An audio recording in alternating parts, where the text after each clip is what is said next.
Épreuve écrite du baccalauréat, des malentendants et des non-voyants dans la course. Et puis Barack Obama attendu ce soir au Sénégal, passage obligé, la maison des esclaves de Gorée où la population est partagée entre fierté et appréhension. Madame, Messieurs, bonjour, bienvenue dans le 12h30. Plus de 200 000 élèves de la terminale composent depuis hier dans les matières littéraires et scientifiques. Les candidats sont repartis dans 750 centres. Les choses se passent plutôt bien selon notre reporter Grace Kando qui s'est rendu dans quelques centres. Lycée municipal de Makori, il est 8h25. C'est le calme plat. Les épreuves écrites du baccalauréat session 2013 occupent les élèves. Pour cette première journée, les candidats sont soumis aux épreuves de philosophie et d'histoire-géographie. De l'avis des candidats et de certains responsables, ici, tout se passe bien. Il y a 3 sujets. J'ai choisi le commentaire de test parce que bien avant l'examen, c'est ce sur quoi je m'étais vraiment concentré. Et je crois que les choses se déroulent à merveille. Et nous espérons que 2 semaines après, on fera partie des lauréats. Nous avons démarré à l'heure prévue. Très tôt ce matin, nous avons eu le temps de retirer les sujets. Et à 8h00, nous avons démarré avec la première épreuve. Pour l'instant, on n'a pas enregistré des incidents majeurs. Et nous espérons que ça puisse continuer ainsi. Quelques cas d'absence tout de même signalés. Décor similaire au collège moderne autoroute de Trècheville. C'est ma deuxième fois de faire le bac. Je peux dire que c'est facile. Tu as choisi quel sujet? Le sujet 2 qui s'intitule « Dieu est-il responsable de ce que l'homme fait ?» Voilà. Ici, on nous demande si Dieu est la cause des faits de l'homme. Ou est-ce que c'est l'homme lui-même qui est maître de tout ce qu'il fait? Nous avons 695 candidats répartis dans 25 salles. Et tout se passe bien, tout le monde est à son poste. Les candidats sont là et ils composent dans la sérénité, dans la tranquillité. Les épreuves écrites du baccalauréat durent 4 jours. Plus de 200 000 candidats sont répartis dans 750 centres sur toute l'étendue du territoire national. La proclamation des résultats est prévue le 15 juillet prochain. Et puis non-voyants et malentendants aussi participent à ces épreuves écrites du baccalauréat. Après 9 mois de travail, ces élèves handicapés comptent bien décrocher le précieux sésame qui va leur ouvrir les portes des universités et des grandes écoles. Hamza Diaby pour en savoir plus. Le baccalauréat session 2013. Au Collège moderne du Plateau, 2 salles spécialement réservées aux malentendants, aux sourds-muets et aux non-voyants. Seul le bruit fait par les machines des non-voyants brise un peu le silence dans cette salle d'examen aménagée. J'ai choisi le sujet numéro 2.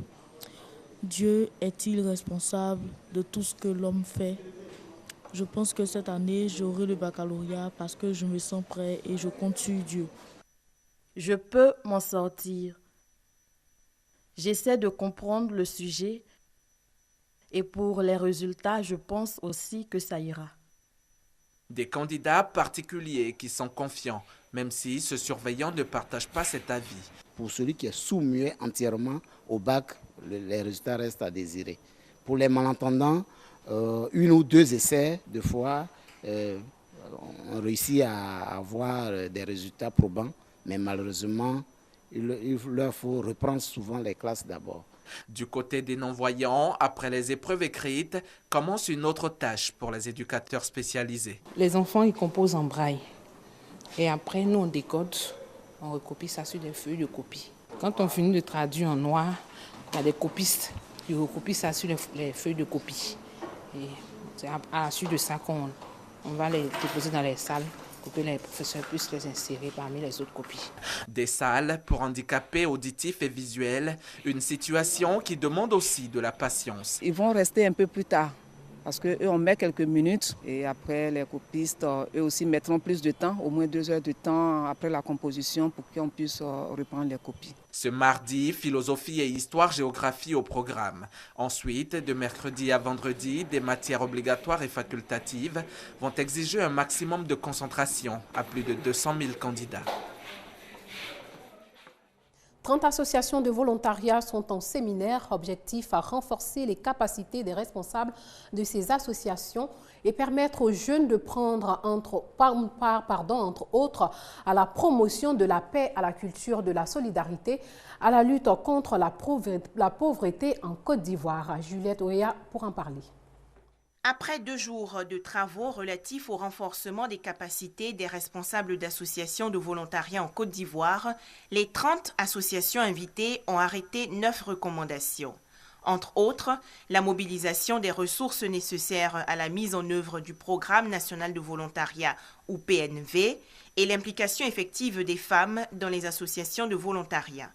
Par ce séminaire de renforcement des capacités, le gouvernement ivoirien entend faire du volontariat le socle de la cohésion sociale à partir des jeunes.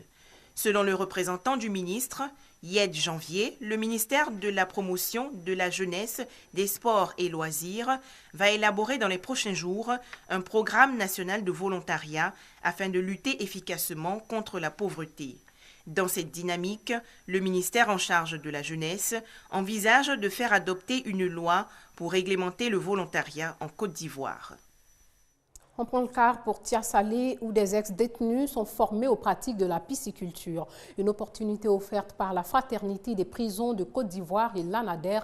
Une seconde chance qui va permettre à ces anciens pensionnaires de prison de se prendre en charge et recommencer une nouvelle vie. Gaoussou est désormais libre. Après la prison, le plus dur commence pour cet ex-détenu. Il va devoir travailler pour gagner sa vie. Pour relever ce défi, il entend faire de l'élevage de poissons, la pisciculture. Et c'est à Tia Salé, une ville située à quelques kilomètres d'Abidjan, que l'ex-détenu va apprendre son métier. L'ANADER et la Fraternité des prisons de Côte d'Ivoire lui donnent un coup de pouce en lui offrant une formation aux techniques d'élevage piscicole. C'est une aubaine parce que je n'ai jamais eu une chance pareille. C'est la première fois, donc je vais m'y mettre, je vais travailler pour acquérir cette formation. C'est par le travail, n'est-ce pas, que je vais chercher à me réinsérer. Gaoussou n'est pas seul à avoir une seconde chance. Comme lui, une vingtaine d'ex-détenus bénéficient aussi de cette formation qui à terme va leur permettre de se prendre en charge. Pour ces ex-détenus, comme thème général, c'est la formation sur la pisciculture, sur les techniques d'élevage de la pisciculture. Cela va se dérouler en 3 modules essentiels. On va les suivre de cette formation jusqu'à ce que le projet même prenne forme, c'est-à-dire jusqu'à la conduite non d'élevage où il y aura les poissons, où on va donc élever jusqu'à récolter et vendre les poissons. Nous allons faire la pisciculture pour qu'eux ils puissent justement s'exercer. Maintenant, nous ne pouvons pas tous les absorber, peut-être quelques-uns, mais nous allons les aider à s'installer à leur propre compte. Une ferme piscicole verra bientôt le jour à Tia Salé sur un terrain de 3 hectares. Les futurs pisciculteurs sont impatients d'y travailler. Notons que la Fraternité des prisons de Côte d'Ivoire, FPCI, est une organisation chrétienne créée en 1989. Elle évangélise, soutient et favorise l'insertion socio-professionnelle des ex-détenus, de leurs familles et des victimes. La FPCI, à travers sa mission, veut mettre en pratique ce passage biblique qui dit « Il ne brisera pas le roseau ployé et il n'éteindra point la mèche qui brûle encore ». Et puis le Sénégal s'apprête à accueillir Barack Obama ce soir, la première visite du président américain dans un pays francophone. Obama va bien entendu visiter la maison des esclaves de la petite île de Gorée, Gorée qui est partagée entre fierté et appréhension. Gorée est déjà sous haute surveillance. L'île située au large de Dakar doit accueillir jeudi le président américain qui entame sa tournée africaine par le Sénégal. Cependant, sur l'île, cette visite suscite beaucoup de réserves au sein de la population. En effet, le passage du président George Bush ici en 2003 n'a pas laissé que de bons souvenirs. Les habitants avaient été tirés de leur sommeil et parqués sur un terrain de football jusqu'au départ du président américain de l'époque. Je ne suis pas content de la visite d'Obama parce que si son arrivée doit créer toute cette tension sur l'île, ce n'est pas la peine de venir. Si j'étais à la place des Goréens, j'aurais ignoré complètement son arrivée pour montrer aux Américains que ce qu'ils font aux Goréens lors de ce genre de visite, ce n'est pas joli et c'est injuste. L'esclavage a duré 3 siècles et demi sur cette île.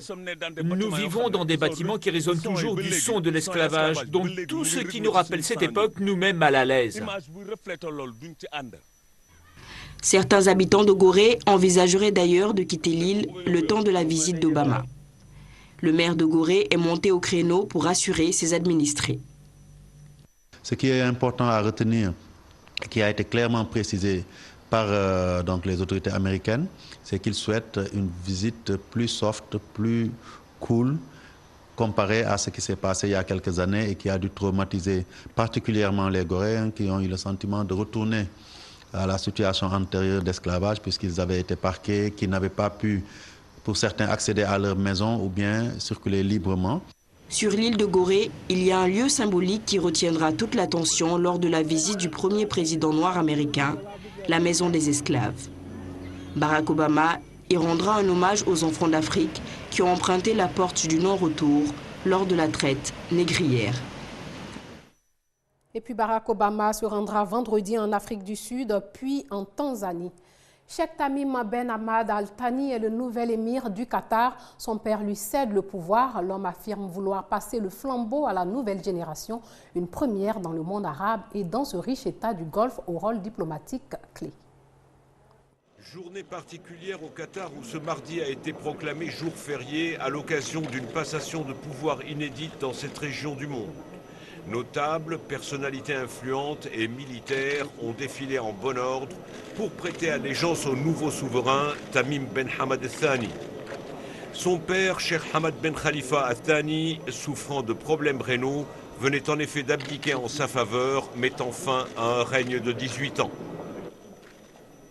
Le temps est venu d'ouvrir une nouvelle page dans la marche de notre pays, où la nouvelle génération doit prendre les responsabilités avec son énergie active et ses idées créatrices. Dans un geste inédit pour les pétromonarchies où roi et émir règnent jusqu'à leur dernier souffle, Cheikh Hamad a remis à son fils un pouvoir qu'il avait lui-même pris à son père en 1995 lors d'une révolution de palais. Fort des 3e réserves mondiales de gaz, il a fait du Qatar un des pays les plus riches du monde, avec un PIB par habitant de 98 000 €. Grâce à la chaîne Al Jazeera par satellite et sa puissance financière, il a étendu son influence sur tout le monde arabe et développé de bonnes relations avec tout le monde, y compris l'Iran et Israël. À 33 ans, Tamim prend donc le relais à la tête d'un pays stable qui a soutenu les printemps arabes jusqu'à rompre avec le régime syrien. Son accession au pouvoir doit s'accompagner d'un remaniement ministériel dont le départ du Premier ministre, Cheikh Hamad Ben Jassem Al Thani, également chef de la diplomatie qatariote. Toutefois, selon les observateurs du Golfe, Tamim devrait assurer la continuité du travail accompli par son père. Sachez que le cours de l'or a chuté aujourd'hui pour atteindre son plus bas niveau selon l'agence Bloomberg. Le prix de l'or a perdu 22% ce trimestre, la plus forte chute depuis 1920. La perspective d'abandon de la politique d'assouplissement monétaire aux États-Unis a mis l'or sous pression.